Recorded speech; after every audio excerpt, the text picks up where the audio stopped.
കാണാൻ നല്ല പാവം പയ്യൻ. എപ്പോഴും പഠിത്തം മാത്രം ചിന്ത. ക്ലാസ്സിലെ ആരും ശ്രദ്ധിക്കാത്ത ഒരു മെലിഞ്ഞ കുട്ടി. അവനെ തല്ലിയൊതുക്കാൻ നോക്കിയ വില്ലന്മാർ കരുതിയില്ല അവൻ തിരിച്ചടിക്കുന്നത് കൈകൾ കൊണ്ടല്ല, സ്വന്തം ബുദ്ധിയും ഫിസിക്സും വെച്ചാണെന്ന്. അതെ, ഇന്ന് നമ്മൾ നോക്കാൻ പോകുന്നത് കൊറിയൻ ഇൻഡസ്ട്രിയെ തന്നെ വിറപ്പിച്ച ഒരു രക്ഷയുമില്ലാത്ത ആക്ഷൻ ത്രില്ലർ സീരീസായ വീക്ക് ഹീറോ ക്ലാസിൻ്റെ സീസൺ 1 മുഴുവൻ കഥയുമാണ്. ഒട്ടും സമയം കളയാതെ നമുക്ക് കഥയിലേക്ക് കടക്കാം. കഥ നടക്കുന്നത് ഭയങ്കര അലമ്പ് പിള്ളേരുള്ള, എപ്പോഴും റാഗിങ്ങും അടിപിടിയും മാത്രമുള്ള ബ്യുങ്വോ ഹൈസ്കൂളിലാണ്. അവിടുത്തെ ക്ലാസ് മുറിയിൽ എപ്പോഴും ബഹളവും പ്രശ്നങ്ങളുമാണ്. വില്ലന്മാരായ ഒരു കൂട്ടം പിള്ളേരാണ് ആ ക്ലാസ് മൊത്തം ഭരിക്കുന്നത്. എന്നാൽ ഇതിൽ നിന്നൊക്കെ മാറി ക്ലാസിൻ്റെ ഒരു കോണിൽ എപ്പോഴും ഹെഡ്ഫോണും വെച്ച് പഠിച്ചുകൊണ്ടേയിരിക്കുന്ന ഒരു പയ്യനുണ്ട്. അതാണ് നമ്മുടെ നായകൻ യോൺ സി ഉൻ. അവൻ ആരോടും സംസാരിക്കാറില്ല, അവന് കൂട്ടുകാരുമില്ല. പഠിത്തത്തിൽ എപ്പോഴും ഒന്നാമനായ അവന് ഒരൊറ്റ ലക്ഷ്യമേയുള്ളൂ: നല്ല മാർക്ക് വാങ്ങി ഈ നരകം പോലുള്ള സ്കൂളിൽ നിന്ന് എങ്ങനെയെങ്കിലും രക്ഷപ്പെടുക. എപ്പോഴും കണ്ണട വെച്ച് മെലിഞ്ഞു പാവമായി ഇരിക്കുന്ന അവനെ കാണുമ്പോൾ ആർക്കും തോന്നും അവനെ ആർക്ക് വേണമെങ്കിലും വന്നടിക്കാമെന്ന്. അവന് ശരീരത്തിൽ ഒട്ടും കരുത്തില്ലായിരുന്നു. പക്ഷേ ആ ക്ലാസ്സിലെ മെയിൻ വില്ലനായ യങ്ബിൻ എന്ന പണക്കാരനായ പയ്യന് സിയോന്നിൻ്റെ ഈ പെരുമാറ്റം ഒട്ടും ഇഷ്ടപ്പെടുന്നില്ല. താൻ ഇത്രയും വലിയ ഗുണ്ടയായിട്ടും ഇവൻ എന്താണ് എന്നെ പേടിക്കാത്തത്, ഇവൻ എന്താണ് എന്നെ കണ്ട് ബഹുമാനിക്കാത്തത് എന്ന വലിയൊരു അഹങ്കാരമാണ് അവന്. സിയോന്നിൻ്റെ ശ്രദ്ധ തിരിക്കാനും അവൻ്റെ പരീക്ഷകളിലെ മാർക്ക് കുറയ്ക്കാനും വില്ലനും അവൻ്റെ കൂട്ടുകാരും ചേർന്ന് സിയോന്നിനെ മാനസികമായും ശാരീരികമായും ഒരുപാട് ഉപദ്രവിക്കാൻ തുടങ്ങുന്നു. ക്ലാസ്സിൽ വെച്ച് അവനെ തള്ളി മാറ്റുക, അവൻ്റെ പുസ്തകങ്ങൾ നശിപ്പിക്കുക, മാനസികമായി അധിക്ഷേപിക്കുക എന്നതൊക്കെ അവരുടെ സ്ഥിരം പണിയായിരുന്നു. പക്ഷേ സിയുൻ തൻ്റെ ദേഷ്യം ഉള്ളിലൊതുക്കി. അതൊന്നും മൈൻഡ് ചെയ്യാതെ സ്വന്തം പഠിത്തവുമായി മാത്രം മുന്നോട്ട് പോകുന്നു. ഇതിനിടയിലാണ് ആ ക്ലാസ്സിലേക്ക് ഓബം സോക്ക് എന്ന് പറയുന്ന പാവം പിടിച്ച, പേടിച്ചു തൂങ്ങി നടക്കുന്ന ഒരു പുതിയ കുട്ടി വരുന്നത്. പഴയ സ്കൂളിൽ ക്രൂരമായ റാഗിങ്ങിന് ഇരയായതുകൊണ്ടാണ് അവൻ ഈ സ്കൂളിലേക്ക് മാറിയത്. അവൻ ഭയങ്കര പാവമാണ്. ആരോടും എതിർത്തു സംസാരിക്കാൻ പോലും അവന് ധൈര്യമില്ല. വില്ലനായ യങ്ബിൻ ഇവനെ ഒരു ഇരയായി കണ്ടെത്തുകയും ഇവനെ ക്രൂരമായി ഭീഷണിപ്പെടുത്തി നമ്മുടെ നായകൻ സിയുന്നിനെ ചതിക്കാൻ ഒരു വലിയ പ്ലാൻ ഇടുകയും ചെയ്യുന്നു. ചെയ്യാൻ താല്പര്യമില്ലെങ്കിലും വില്ലന്മാരെ ഭയന്ന് ബംസോക്ക് അതിന് സമ്മതിക്കുന്നു. ഒരു പ്രധാനപ്പെട്ട പരീക്ഷ നടക്കുന്ന ദിവസമായിരുന്നു അത്. യങ്ബിൻ പറഞ്ഞതനുസരിച്ച് ബംസോക്ക് ഭയം കാരണം പരീക്ഷ എഴുതിക്കൊണ്ടിരുന്ന സിയുന്നിൻ്റെ കഴുത്തിന് പിന്നിൽ വന്ന് ഒരു പ്രത്യേക തരം കെമിക്കൽ അടങ്ങിയ സ്റ്റിക്കർ ഒട്ടിക്കുന്നു. അത് ശരീരത്തിലേക്ക് പടർന്നതോടെ പരീക്ഷ എഴുതിക്കൊണ്ടിരുന്ന സിയുന്നിന് കണ്ണ് കാണാതാവുകയും ഭയങ്കരമായി തല കറങ്ങുകയും ചെയ്യുന്നു. തൻ്റെ ജീവിതത്തിലെ ഏറ്റവും വലിയ സ്വപ്നമായ പഠിത്തവും പരീക്ഷയും തകർക്കാൻ നോക്കിയതോടെ സിയുന്നിൻ്റെ ഉള്ളിലെ നിയന്ത്രണം പൂർണ്ണമായി നഷ്ടപ്പെടുന്നു. അവൻ്റെ കണ്ണുകൾ ചോരക്കണ്ണുകളായി മാറുന്നു.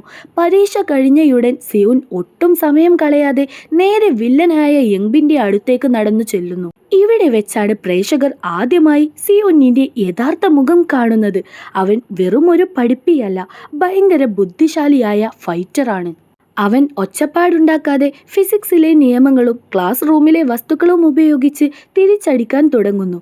വില്ലന്മാരുടെ അടുത്തേക്ക് ചെന്ന സിയുൻ ആദ്യം ചെയ്യുന്നത് സ്വന്തം മുഖത്ത് തന്നെ മാറി മാറി ക്രൂരമായി അടിക്കുകയാണ്. തൻ്റെ തലകറക്കം മാറാനും ഉള്ളിലെ ചോര തിളക്കാനും വേണ്ടിയാണ് അവൻ അത് ചെയ്തത്.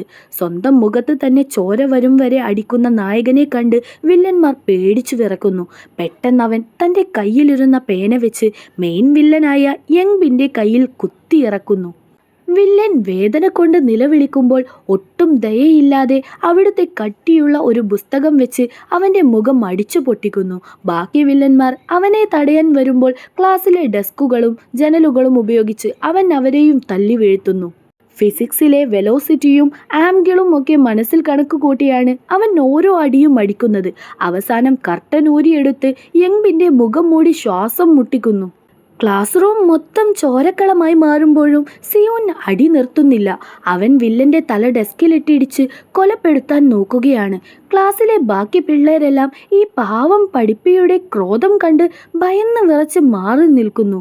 സിയോൻ വില്ലനെ ക്രൂരമായി തല്ലിക്കൊല്ലാൻ നോക്കുമ്പോഴാണ് ക്ലാസിന്റെ ബാക്കിൽ എപ്പോഴും ഉറങ്ങിക്കിടക്കുന്ന ആൻ സുഹോ എന്ന പയ്യൻ ഓടി വന്ന് അവന്റെ കൈ പിടിച്ച് തടയുന്നത്. സുഹോ ഈ സ്കൂളിലെ ആരും കുതിക്കുന്ന ഫൈറ്റിംഗ് സ്കില്ലുള്ള, എന്നാൽ ആരോടും വലിഞ്ഞു കയറി അടിക്കു പോകാത്ത ഒരു മാസ് പയ്യനാണ്. അവൻ വന്ന് സിയുന്നിനെ പിടിച്ചുമാറ്റി അവനെ ശാന്തനാക്കുന്നു. ഈ സംഭവത്തിന് ശേഷം സിയുന്നും സുഹോയും പുതിയതായി വന്ന ബംസോക്കും തമ്മിൽ വലിയൊരു സൗഹൃദം ഉടലെടുക്കുകയാണ്. അവർ ഒരുമിച്ച് നടക്കാനും ഭക്ഷണം കഴിക്കാനും പരസ്പരം സഹായിക്കാനും തുടങ്ങുന്നു. സിയുന്നിന് ജീവിതത്തിൽ ആദ്യമായിട്ടാണ് വിശ്വസിക്കാൻ കൊള്ളുന്ന, ജീവൻ നൽകാൻ തയ്യാറുള്ള കൂട്ടുകാരെ കിട്ടുന്നത്. അവർ 3 പേരും ഒരുമിച്ചുണ്ടെങ്കിൽ ആ സ്കൂളിലെ വില്ലന്മാർക്ക് അവരെ തൊടാൻ പോലും ധൈര്യമുണ്ടായിരുന്നില്ല. തനിക്കു ക്ലാസ്സിൽ വെച്ച് കിട്ടിയ ക്രൂരമായ തല്ലിന് പ്രതികാരം ചെയ്യാൻ വില്ലനായ യങ്ബിൻ വെറുതെ ഇരുന്നില്ല. അവൻ പുറത്തുള്ള കഞ്ചാവ് വിൽക്കുന്ന ഭയങ്കര ക്രൂരനായ ഒരു ലോക്കൽ ഗുണ്ടയെ, തൻ്റെ കസിനെ പണം കൊടുത്ത് വാടകയ്ക്കെടുക്കുന്നു. അവർ സിയോന്നിനെയും ബംസോക്കിനെയും ഒരു വിജനമായ സ്ഥലത്ത് വെച്ച് തട്ടിക്കൊണ്ടുപോയി ക്രൂരമായി മർദ്ദിക്കുന്നു. ഇതറിഞ്ഞ നായകനായ സുഹോ ഒറ്റയ്ക്ക് ആ ഗുണ്ടാ സംഘത്തിൻ്റെ താവളത്തിലേക്ക് ബൈക്ക് ഓടിച്ച് ചെന്നിറങ്ങുകയാണ്. അവിടെ വെച്ച് സുഹോയുടെ ഒരു വമ്പൻ മാസ് ആക്ഷൻ രംഗമുണ്ട്. അവൻ ഒറ്റയ്ക്ക് ആ ഗുണ്ടകളെയെല്ലാം തല്ലിച്ചതയ്ക്കുന്നു.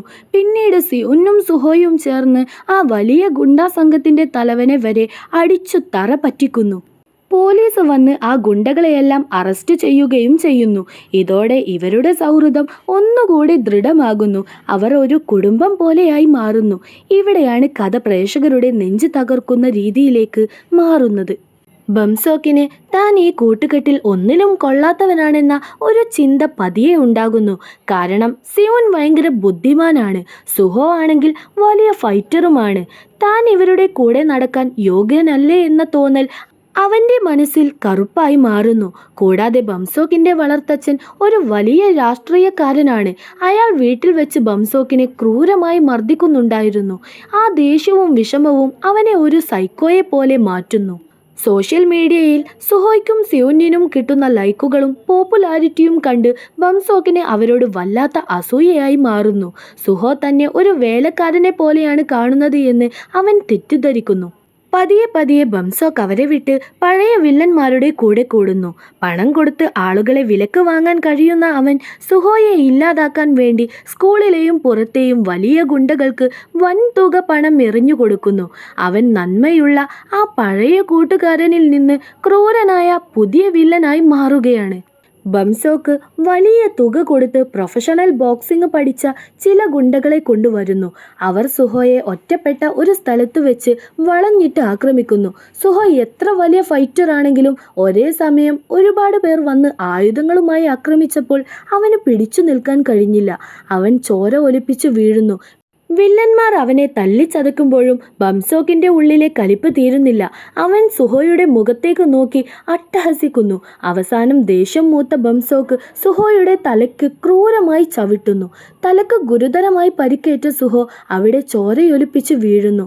അവനെ ആശുപത്രിയിൽ പ്രവേശിപ്പിച്ചെങ്കിലും അവൻ കോമയിലാവുകയാണ് ചെയ്യുന്നത്. അവൻ ഇനി എപ്പോഴെങ്കിലും എഴുന്നേൽക്കുമോ എന്ന് പോലും ഡോക്ടർമാർക്ക് ഉറപ്പില്ലായിരുന്നു. ഹോസ്പിറ്റലിൽ സുഹോയെ ആ അവസ്ഥയിൽ കാണുന്ന സിയോന്നിൻ്റെ മനസ്സ് തകരുന്നു. അവൻ ഉറക്കെ നിലവിളിക്കുന്നു. തൻ്റെ ജീവനായ സുഹൃത്തിന് ഈ അവസ്ഥ വരുത്തിയ ബംസോക്കിനെയും വില്ലന്മാരെയും വെറുതെ വിടാൻ സിയോൻ തയ്യാറായിരുന്നില്ല. അവൻ തൻ്റെ കയ്യിൽ ബാൻഡേജൊക്കെ ചുറ്റി നേരെ സ്കൂളിലേക്ക് ചെല്ലുന്നു. അവിടെ വെച്ച് സുഹോയെ ചതിച്ച ഓരോരുത്തരെയും അവൻ വേട്ടയാടി തല്ലുന്നു. ക്ലാസ് മുറിയിലേക്ക് ചെന്നു കയറി അവൻ ഓരോരുത്തരുടെയും പേര് വിളിച്ച് തല്ലി ചതയ്ക്കുന്നുണ്ട്. ബംസോക്കിൻ്റെ മുഖം അവൻ അടിച്ചു തകർക്കുന്നു. നമ്മൾ കൂട്ടുകാരായിരുന്നില്ലേടാ എന്ന് ചോദിച്ചുകൊണ്ട് അവൻ ബംസോക്കിനെ ക്രൂരമായി മർദ്ദിക്കുന്നു. സ്കൂളിലെ ജനലുകളും ഡെസ്കുകളുമൊക്കെ തല്ലിപ്പൊളിച്ച് അവൻ അവിടെ ഒരു യുദ്ധക്കളമാക്കുന്നുണ്ട്. അവനെ തടയാൻ വരുന്ന അധ്യാപകരെ പോലും അവൻ തള്ളിമാറ്റുന്നു. ആരുടെയും നിയന്ത്രണത്തിൽ നിൽക്കാത്ത ഒരു വന്യമൃഗത്തെ പോലെ അവൻ മാറുന്നു. അവസാനം പോലീസ് വന്ന് സിയോന്നിനെ പിടിച്ചു മാറ്റുന്നു. ബംസോക്കിൻ്റെ അച്ഛൻ പണം ഉപയോഗിച്ച് കേസ് ഒതുക്കി ബംസോക്കിനെ വിദേശത്തേക്ക് കടത്തുന്നു. സിയോന്നിനെ ആ സ്കൂളിൽ നിന്നും പുറത്താക്കുന്നു.